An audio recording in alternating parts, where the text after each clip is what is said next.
Good morning. It's Tuesday, the 7th of November here in London. This is the Bloomberg Daybreak Europe podcast. I'm Caroline Hepker. And I'm Stephen Carroll. Coming up today, on the ground in Gaza, we have a special report on civilian life in the Palestinian territory 1 month into the war. And in other news, UBS posts its first loss since 2017 as the lender grapples with the integration of Credit Suisse. And WeWork, the one-time darling of the startup scene, has filed for bankruptcy. Let's start with a roundup of our top stories.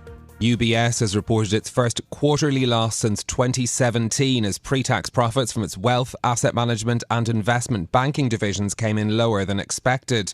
The Swiss banking giant saw a net loss of $785 million for the third quarter. Total revenues came in higher than forecast at $11.7 billion. UBS says it's continuing to integrate Credit Suisse into its business, reducing its overall headcount by 4,000 over the quarter. Now to our top stories. President Joe Biden has discussed the possibility of tactical pauses in fighting during a call with Israel's Prime Minister Benjamin Netanyahu. That conversation came as Gaza's Hamas-run health ministry says that more than 10,000 people have been killed in the Palestinian territory. The US administration has stepped up calls for temporary halts in fighting to allow aid in and hostages and other civilians out. In an exclusive interview with ABC News, Benjamin Netanyahu opened the door to that possibility. Well, there will be no general ceasefire in Gaza without the release of our hostages. As far as tactical little pauses, an hour here, an hour there, we've had them before.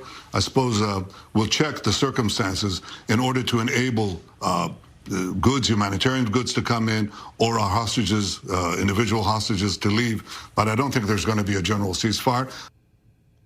Speaking in that same interview, Israel's Prime Minister also said that he sees a role for Israel to eventually manage security in Gaza, something that is at odds with previous statements from those in government.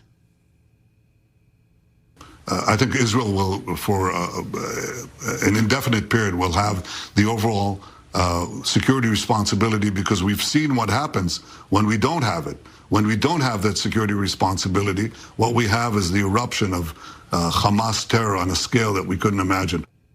Netanyahu's comments come a month after Hamas's attack on Israel killed 1,400 people in the largest loss of Jewish life since the Holocaust. In other news, the once high-flying shared office startup WeWork has filed for bankruptcy. The co-working firm listed nearly $19 billion of debts and will be able to keep operating while it works out a plan to repay them. Once valued at $47 billion, WeWork first ran into major trouble in 2019 when the founder and CEO Adam Neumann was forced to quit over allegations of excessive spending, conflicts of interest and a failed IPO. Reacting to the bankruptcy news, he said the firm has, quote, failed to take advantage of a product that is more relevant today than ever. Now to news here in the UK. King Charles opens Parliament later. The ceremony is a key chance for Rishi Sunak, the Prime Minister, to set out his government's priorities in the final year before an election. Bloomberg's Ewan Potts has more.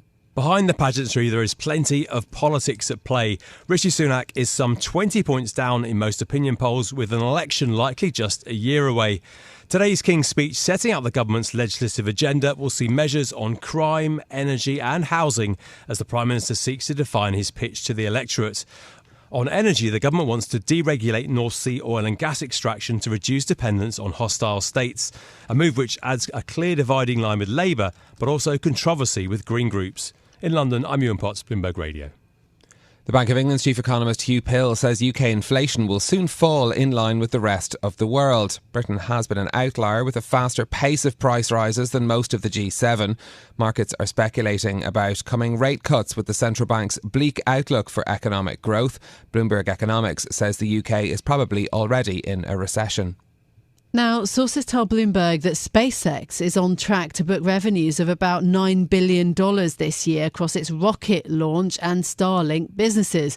The story now from Bloomberg's Charlie Pellet. Sales are projected to rise to around $15 billion in 2024. According to the sources, sales for Starlink in particular are expected to outpace and exceed the launch business next year as the product becomes available in more regions around the world.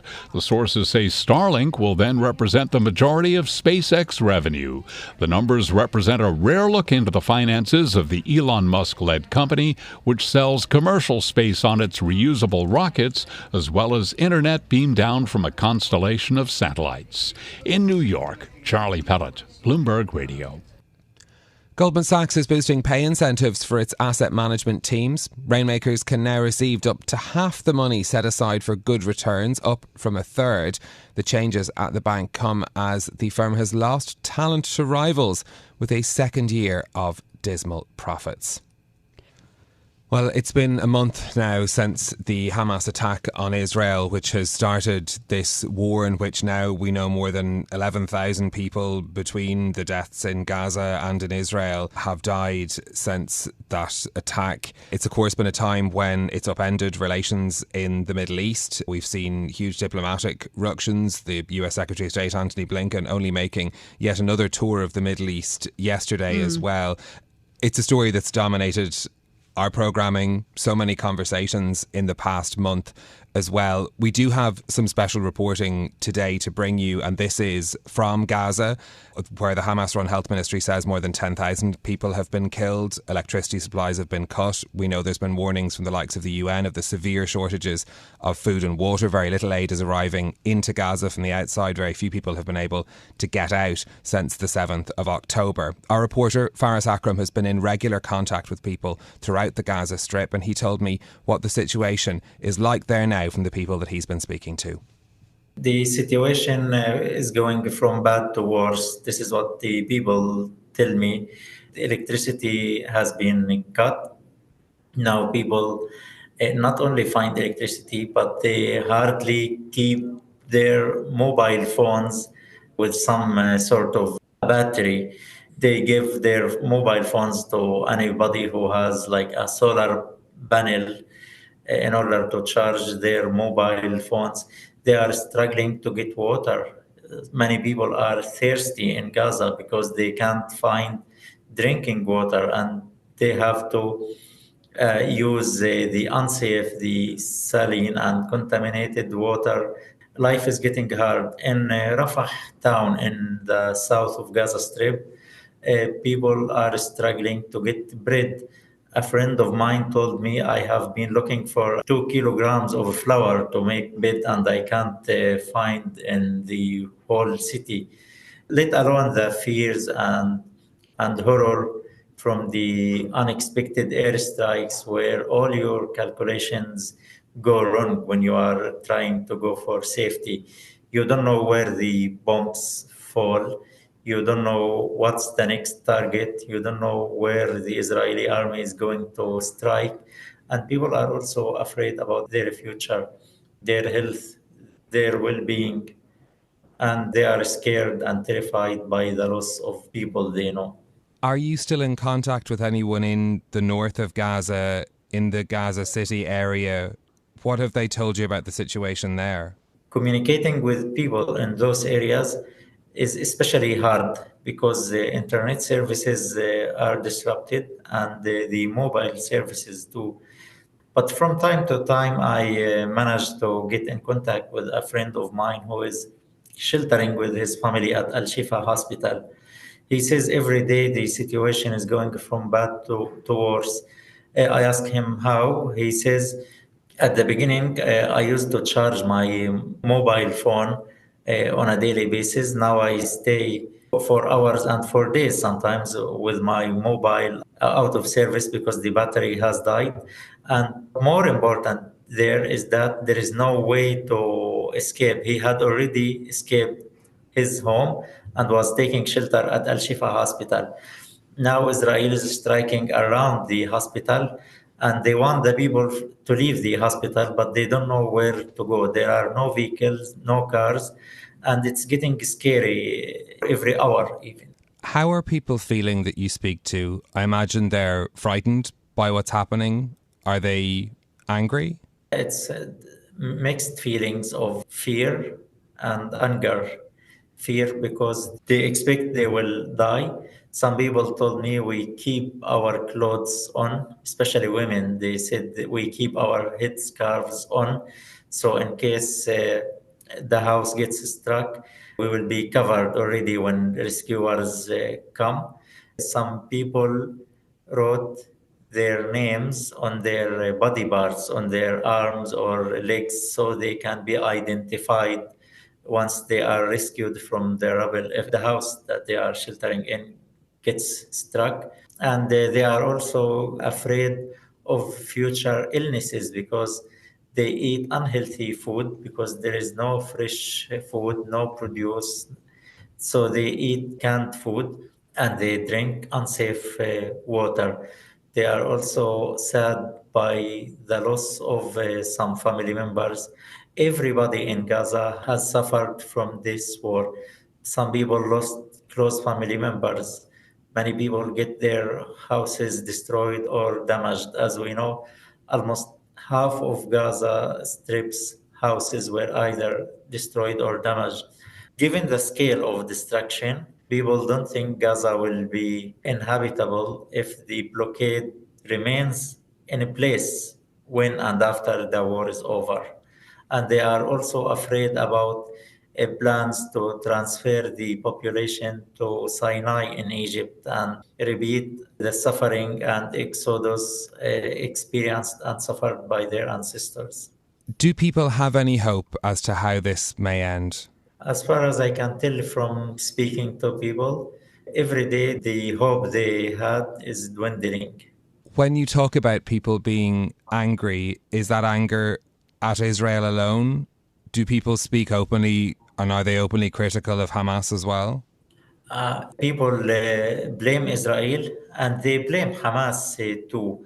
But for them, now it's not the time to speak about who to blame. They usually speak out after the end of the war. Now, what they speak of and what they are thinking of is how to survive, how to stay alive, how to escape, how to make the calculations. I won't say which area of the strip is safe or not, but I would say which part of the house is safer than the other.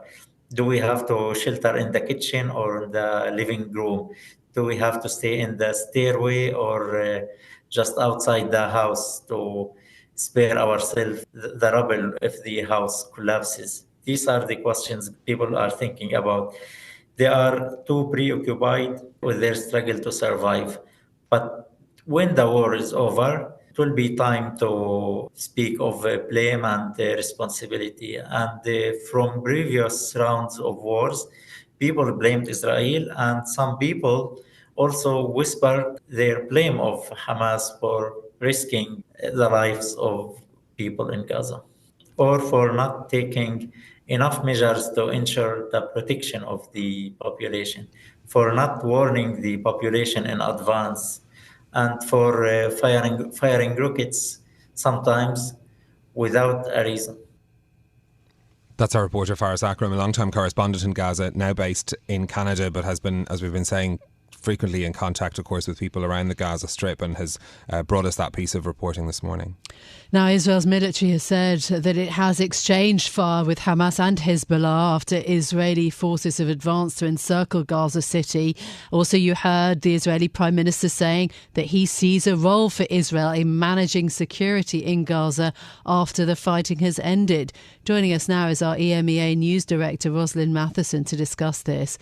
Ros, it is a month since the Hamas attack in Israel. The fighting is taking a significant turn. What do we know of the situation with the Israeli military operation now? Well, very much 1 month in, there's no sign that the conflict is slowing down. So, as you were saying earlier, the Israeli forces have encircled Gaza City in the north. That's the biggest population centre in the north of Gaza, and they're effectively working to sever the north from the south and concentrate their efforts in their fighting in the northern regions and push people further into the south. And we know the aerial bombardments are continuing. We know they're targeting the upper echelons of Hamas's machinery. They say that they've been taking out a number of commanders in recent days. But of course, Hamas is a many-headed hydra. And so you can take out one commander, but there are plenty to take their place. And so it's an ongoing effort from their perspective to try and ensure that Hamas is completely decimated. And it's very clear from the comments being made by officials now, including the Israeli Prime Minister Benjamin Netanyahu, that this fight is going to go on, if not for weeks, then possibly even for months, because it's going to be an extensive and slow process for them once they get into Gaza City proper to go door to door, essentially, in the fighting to try and clear Hamas out. Indeed, the Israeli Prime Minister in that interview with ABC talking about Israel being present on the ground in Gaza for an indefinite period, about Israel having a role in providing security in Gaza. How significant is it to hear the Israeli leader make comments like that? Well, they've been saying from the outset that the military operation itself could take weeks, months, or possibly even longer. But what they've also been saying from the outset, as soon as they feel that they've achieved their goals with Hamas, they said they don't see a long-term presence for Israel in Gaza itself. So the comments by the Israeli Prime Minister overnight about Israel being present on the ground in Gaza after the war for an indefinite period is certainly raising eyebrows, because what does that mean? Does that mean a military presence that stays there? Does it turn into some kind of broader international peacekeeping process, or is he talking about a political, something involving a political occupation of sorts, and having Israel stay there longer? It's very unclear what he meant by that, but certainly it's raising eyebrows this morning. And so in terms of, the US calling for humanitarian pauses and Benjamin Netanyahu saying that maybe that they are open to tactical little pauses, he talked about maybe an hour here or an hour there. Is it too much to read into that the two sides might be coming a little bit closer together in terms of the idea of pausing the fighting? Well, as you were saying, they're talking about tactical little pauses, which is, an hour here or an hour there. And it's really hard to see what a break like that in the fighting can achieve. Is it designed to allow people safe passage to move further from the north into the south of Gaza? We know that there's lots of people who've been unable to do that so far. Are we talking about a pause to allow more people to leave Gaza entirely through the Rafah crossing with Egypt? Are we talking about pauses to allow humanitarian aid to get in? But a matter of hours won't achieve very much necessarily in any of those endeavours, including getting aid into Gaza and then further into the Strip than just beyond that crossing area itself. And we know the effort so far to have a pause of several hours has been unsuccessful. And so those things are very, very difficult to achieve, to agree and to sustain, let alone moving towards a broader ceasefire. Ros, the death toll continues to rise, of course, as this fighting goes on. What about the risks of a worse scenario, of a wider regional war? Is that still a present risk? It's certainly a risk and a concern, not just for countries in the region, but for big powers globally, including the US, which is very concerned about that possibility and keeping those conversations going in the region as a result, and being public about saying they've got a very open door to Iran at the moment to try and avoid Iran being pulled further in. We know that there are daily strikes and tit-for-tat fire between Israel and Hezbollah coming from Lebanon into the north of Israel, for example. But what we are seeing so far is that being relatively contained. So those that pick up in attacks that we're seeing on US soldiers based in Syria and Iraq, the Hezbollah attacks, they are going on, but they're relatively measured for now. What we do know, of course, is the Hezbollah chief is, I think, due to give another speech later this week. It'll be interesting to see his rhetoric and whether it changes from what he said a couple of days ago about that prospect, because certainly, Iran and other countries are still warning that if needed, they feel they'll have to step in further. This is Bloomberg Daybreak Europe, your morning brief on the stories making news from London to Wall Street and beyond. Look for us on your podcast feed every morning on Apple, Spotify and anywhere else you get your podcasts. You can also listen live each morning on London DAB Radio, the Bloomberg Business app and Bloomberg.com. Our flagship New York station is also available on your Amazon Alexa devices. Just say, Alexa, play Bloomberg 1130. I'm Caroline Hepker. And I'm Stephen Carroll. Join us again tomorrow morning for all the news you need to start your day, right here on Bloomberg Daybreak Europe.